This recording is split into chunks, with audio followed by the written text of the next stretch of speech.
A very good morning, dear students. Welcome to physics classes, class 12, unit 3rd, magnetic effect of current and magnetism. In last lecture, we discussed about the magnetic field on the axial line and equatorial line of magnetic dipole. बेटा last class में जो हमने discuss किया था magnetic dipole के बारे में discuss किया था।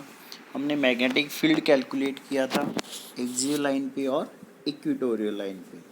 पॉइंट क्लियर है। आज जो हम डिस्कस करेंगे वो टॉर्क की बात करेंगे और एनर्जी स्टोर की बात करेंगे। सो देखिए स्टार्ट करते हैं बेटा। Torque on magnetic dipole in external magnetic field. देखिए बेटा, ये मान लीजिए आपका यूनिफॉर्म मैग्नेटिक फील्ड है, ठीक है, और इसके अंदर क्या रखा है आपने, एक मैग्नेटिक डाइपोल। तो ये उसका साउथ पोल है और ये क्या है, नॉर्थ पोल। पॉइंट क्लियर है। जस्ट आपको याद हो तो इलेक्ट्रिक डाइपोल, एक पॉजिटिव चार्ज और एक नेगेटिव चार्ज। पॉइंट क्लियर है। तो यहाँ पे प्लस क्यू और यहाँ पे माइनस क्यू। इलेक्ट्रिक फील्ड याद है, फोर्स पर यूनिट टेस्ट चार्ज। तो एफ इजिकल टू कितना आता है, याद कीजिए, क्यू इंटू ई। यहाँ पे क्या होगा, मैग्नेटिक फील्ड बी, फोर्स पर यूनिट टेस्ट पोल, उसका पोल स्ट्रेंथ एम। तो एफ कितना लगेगा यहाँ पे, एम इंटू बी। पॉजिटिव है मतलब नॉर्थ पोल पे सेम डायरेक्शन लगेगा, साउथ पोल पे अपोजिट लगेगा, क्योंकि north just like positive charge, south just like negative charge. तो जो नॉर्थ पोल पे फोर्स लगा एम बी, सेम डायरेक्शन, और साउथ पोल पे लगा अपोजिट डायरेक्शन। कितने एंगल पे रखा है, थीटा, और ये लेंथ कितना ले लिया बेटा, 2a। इन दोनों फोर्स का मैग्नीट्यूड इक्वल है बट डायरेक्शन अपोजिट है। Equal in magnitude, opposite in direction, but not acting along the same line. तो ये कैंसिल नहीं करेंगे। ये क्या लगाएंगे बेटा, इसके ऊपर टॉर्क। ये इसको इधर खींचने की कोशिश करेगा, ये इसको इधर खींचने की कोशिश। सो यहाँ से ये मान लीजिए आपके पास एन है, तो ये क्या कर लिया आपने, परपेंडिकुलर ड्रॉ कर लिया। ये एंगल कितना है बेटा, थीटा। पॉइंट क्लियर है। यहाँ पे एफ नेट मैग्नीट्यूड पूछे तो कितना होगा बेटा, 0। टॉर्क का फॉर्मूला होता है, ये सबको पता है, force into perpendicular distance. Force कितना लग रहा है, एम बी, परपेंडिकुलर डिस्टेंस कितना होगा बताइए, यही तो परपेंडिकुलर डिस्टेंस होगा। ये हम इस ट्रायंगल में क्या लगाएंगे बेटा, साइन थीटा। तो परपेंडिकुलर बाई हाइपोटेन्यूज, तो ये आपका कैलकुलेट हो जाएगा यहाँ से। सो 2l sine theta, small m into 2l क्या होता है बेटा, कैपिटल M। कैपिटल M क्या है, मैग्नेटिक डाइपोल मोमेंट, और स्मॉल m क्या है बेटा, पोल स्ट्रेंथ। तो टॉर्क इजिकल टू कितना बन गया यहाँ से, M B sine theta. Torque vector quantity है, क्रॉस प्रोडक्ट में लिखा जाएगा। So torque equal to M cross B. What is M, magnetic dipole moment, what is B, magnetic field. दोनों का क्रॉस प्रोडक्ट क्या देगा बेटा, आपको टॉर्क देगा। क्रॉस प्रोडक्ट है तो डायरेक्शन बेटा किससे देंगे, right hand thumb rule. Right hand thumb rule क्या कहता है बेटा, फर्स्ट वेक्टर पे फिंगर रखना है और सेकंड की तरफ रोटेट करना है। जिस डायरेक्शन में थंब जाएगा that is the direction of torque. Special case, theta 0 और 180, साइन 0 0, तो टॉर्क कितना लगेगा, 0। पॉइंट क्लियर है। थीटा कितना, 90, तो टॉर्क कितना लगेगा, एम बी, जो कि क्या होगा, मैक्सिमम। सो टॉर्क आपके पास आ गया। जैसे आपके पास इलेक्ट्रिक डाइपोल में था torque equal to P E sine theta, तो यहाँ पे क्या होता है, एम बी साइन थीटा। मतलब डाइपोल मोमेंट पी, यहाँ पे capital M, electric field E, magnetic field B sine theta. तो ध्यान रखना, इनको रिलेट करके हमेशा याद रखना है, P E sine theta, torque on electric dipole, M B sine theta, torque on magnetic dipole. Next है आपके पास potential energy of dipole in external magnetic field. अगर आपने एक्सटर्नल मैग्नेटिक फील्ड में क्या रखा है, डाइपोल को प्लेस किया है, तो उसकी जब पोजीशन चेंज होगी तो उसकी वजह से क्या आएगी, उसमें पोटेंशियल एनर्जी, जिसके लिए हमें क्या निकालना है, एक्सप्रेशन निकालना है। ठीक है बेटा। So external magnetic field B में रखेंगे, कितने एंगल पे, थीटा, तो टॉर्क कितना लगेगा बेटा, एम बी साइन थीटा। ठीक है। थीटा जैसे जैसे चेंज होगा तो टॉर्क भी आपका चेंज होगा। Small work done in rotating the dipole small angle D theta. तो डी डब्ल्यू कितना होगा, torque into D theta. Torque की वैल्यू रख दो, D W equal to M B sine theta into D theta. Total के लिए क्या हो जाएगा बेटा, integrate from theta 1 to theta 2। M B बाहर ले लिया, साइन थीटा का इंटीग्रेशन हो गया minus cos theta from theta 1 to theta 2। So minus M B upper limit cos theta 2 minus cos theta 1. This work will be converted into potential energy. So work done is equal to आ गया आपके पास minus M B cos theta 2 minus cos theta 1, जो कि potential energy के equal होगा। बेटा ये आपने ऑलरेडी पढ़ा हुआ है, इसलिए मैंने थोड़ा सा इसको फास्ट करा दिया है ताकि ज़्यादा टाइम वेस्ट आपका ना हो, क्योंकि ऑलरेडी हमने ये सारी चीज़ें पढ़ रखी है। कहाँ पे, इलेक्ट्रिक डाइपोल में। जिस टर्म का नाम चेंज हुआ है मैग्नेटिक डाइपोल, वही है। Theta 1 is 90, theta 2 is theta. Theta 1 90 होगा, कॉस 90 जीरो हो गया, तो कितना आ गया माइनस एम बी। थीटा 0 तो कितना हो जाएगा माइनस एम बी कॉस 0 कितना हो गया 1 माइनस एम बी, जो कि मिनिमम वैल्यू होगी। तो जब थीटा 0 होता है एनर्जी मिनिमम है, तो स्टेबल इक्विलिब्रियम होता है या अनस्टेबल, बेटा स्टेबल इक्विलिब्रियम। और थीटा 180 होगा तो ये मैक्सिमम वैल्यू होगी, तो कौन सा होगा ये अनस्टेबल इक्विलिब्रियम होगा। पॉइंट क्लियर है। तो ये आपके पास torque and potential energy of magnetic dipole. Next topic है magnetic dipole moment of a current carrying loop. अगर आपके पास कोई भी करंट कैरिंग लूप है, इस तरह से कोई भी लूप है और इसमें कितना करंट फ्लो कर रहा है आई, ठीक है, तो इसका कितना मैग्नेटिक डाइपोल मोमेंट होगा। मतलब ये जस्ट लाइक बिहेव करेगा किसकी तरह, एक मैग्नेटिक डाइपोल की तरह बिहेव करेगा।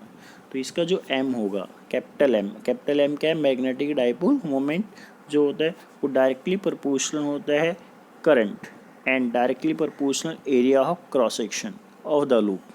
So m directly I into a, proportionality sign को हटाया तो m is equal to k I into a। इन ऐसा सिस्टम k की वैल्यू 1 होती है तो m is equal to कितना हो गया I into a। Point clear है। I करंट तो स्केलर है बट एरिया क्या है वेक्टर, एरिया वेक्टर है तो मैग्नेटिक डाइपोल मोमेंट भी क्या होगा वेक्टर। इसका मतलब जो डायरेक्शन एरिया वेक्टर की है वही किसकी होगी, एम की होगी। अगर आपके पास एन नंबर ऑफ टर्न्स है तो capital M is equal to कितना हो जाएगा बेटा N I A.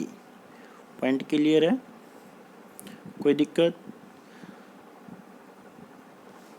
M direction पता ही है किससे देंगे, in the direction right hand thumb rule से देंगे। Curl the finger in the direction of current, जिस डायरेक्शन, जैसे ये करंट है, ध्यान से देख लीजिए बेटा, करंट मान लीजिए इस तरह से फ्लो कर रहा है, तो इस डायरेक्शन में क्या रखना है, फिंगर रखना है। जो थंब होगा वो क्या देगा, डायरेक्शन ऑफ एम देगा। वैसे भी आपको ध्यान रखना है, अगर क्लॉकवाइज करंट हो तो क्या बनता है साउथ, और एंटी क्लॉकवाइज करंट हो तो क्या बनता है बेटा anti clockwise north. Point clear है। तो एम की जो डायरेक्शन थी याद हो तो क्या था एस टू एन। तो जब इस डायरेक्शन में करंट फ्लो कर रहा है तो टॉप से देखोगे तो नॉर्थ दिखेगा, ये ऊपर से देख रहे हो ना तो एंटी क्लॉक है तो नॉर्थ, तो नीचे क्या है साउथ, तो डायरेक्शन क्या होगी एम की एस टू एन। या तो साउथ पोल और नॉर्थ पोल बना के देख लो, या फिर राइट हैंड थंब रूल से क्या finger in the direction of current रखना है, थंब क्या देगा आपको direction of magnetic dipole moment. Next बेटा है आपका यहाँ पे Gauss law in magnetism. Electrostatics में याद है वहाँ पे कौन सा फ्लक्स था फाई ई इजकल टू क्या लिखा था क्यू बाई एप्सिलॉन नॉट। ये कौन सा चार्ज था इनक्लोज चार्ज, कोई भी गॉसियन सरफेस था उसके अंदर का चार्ज। यहाँ पे क्या कहता है the net magnetic flux through any close surface is always zero. कोई भी अगर आपके पास क्लोज सरफेस है, अगर उससे नेट मैग्नेटिक फ्लक्स की बात करेंगे तो वो हमेशा कितना आएगा जीरो आएगा। तो phi B is equal to integration B dot D S, हमेशा कितना होगा जीरो होगा। ऐसा क्यों, जैसे ये अगर आपके पास मान लीजिए कोई भी मैग्नेट है तो ये नॉर्थ पोल होगा और ये साउथ पोल। पॉइंट क्लियर है। तो यहाँ पे एक नॉर्थ पोल है और एक साउथ पोल है, सो नेट फ्लक्स हमेशा कितना होगा बेटा, जीरो। जैसे आपके पास एक पॉजिटिव चार्ज है और एक क्या है, नेगेटिव चार्ज, सेपरेटली एग्जिस्ट करते हैं, बट मोनोपोल कभी भी एग्जिस्ट नहीं करता है, हमेशा क्या एग्जिस्ट करता है, डाइपोल। ये प्रूव किसने किया बेटा, गॉस थ्योरम ने। क्या कहा कि हमेशा डाइपोल एग्जिस्ट करेगा, कितना स्मॉल से स्मॉल आपके पास मैग्नेट हो, हमेशा डाइपोल एग्जिस्ट करेगा, monopole does not exist. Point clear है। So five is equal to integration B dot D S, हमेशा कितना होगा बेटा, जीरो होगा। Net magnetic flux through any close surface हमेशा कितना होता है बेटा, जीरो होता है। नेक्स्ट है आपके पास मैग्नेटिक फील्ड लाइन। जैसे आपके पास इलेक्ट्रिक फील्ड लाइन्स थी, ऐसे ही क्या होगी बेटा, magnetic field lines. Electric field lines की हेल्प से आप इलेक्ट्रिक फील्ड को रिप्रेजेंट करते हैं, मैग्नेटिक फील्ड लाइन्स की हेल्प से आप मैग्नेटिक फील्ड को रिप्रेजेंट करेंगे। वही होगा, इमेजिनरी लाइन्स होगी, स्ट्रेट और कर्व्ड होगी। अगर किसी भी पॉइंट पे टेंजेंट ड्रॉ करेंगे तो क्या बताएगा, direction of magnetic field. Uniform magnetic field होगा तो गैप बेटा इक्वल होगा। पॉइंट क्लियर है। अगर मैग्नेट फील्ड इनवर्ड है, परपेंडिकुलर इनवर्ड, तो हम क्रॉस से रिप्रेजेंट करेंगे। अगर फील्ड परपेंडिकुलर आउटवर्ड तो हम बेटा डॉट से रिप्रेजेंट करेंगे। पॉइंट क्लियर है। So these are the imaginary lines which may be straight और curved, tangent at any point give the direction of magnetic field. Uniform field बना दोगे, ठीक है, ये यूनिफॉर्म फील्ड है इस तरह से आपका। ये किस तरह का फील्ड होगा बेटा, non uniform magnetic field. Properties की बात करें तो कॉन्टिन्यूस कर्व होता है, ठीक है, लगातार कहीं पर भी ब्रेकिंग पॉइंट नहीं होता है।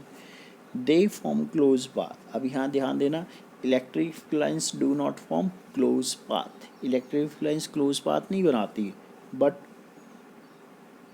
जो मैग्नेटिक फील्ड लाइन्स होती है वो क्लोज पाथ बनाती है, वो कंटिन्यूस कर्व होती है। They start from north pole to the south pole outside the body. जैसे ये मैग्नेट है, ये एस है और ये एन है, inside the magnet S to N जाएगा और आउटसाइड क्या जाएगा, एन टू एस। ये ध्यान रखना, इनसाइड क्या होती है, S to N, outside N to S. Two magnetic field lines never cross to each other. तो मैग्नेटिक फील्ड लाइन्स कभी भी आपस में क्रॉस नहीं करेंगे।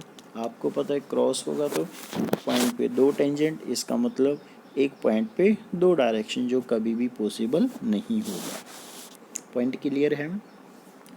अगर क्राउडेड है मैग्नेटिक फील्ड लाइन्स मतलब स्ट्रॉन्ग मैग्नेटिक फील्ड है, अगर दूर दूर है तो इसका मतलब एक वीक मैग्नेटिक फील्ड है।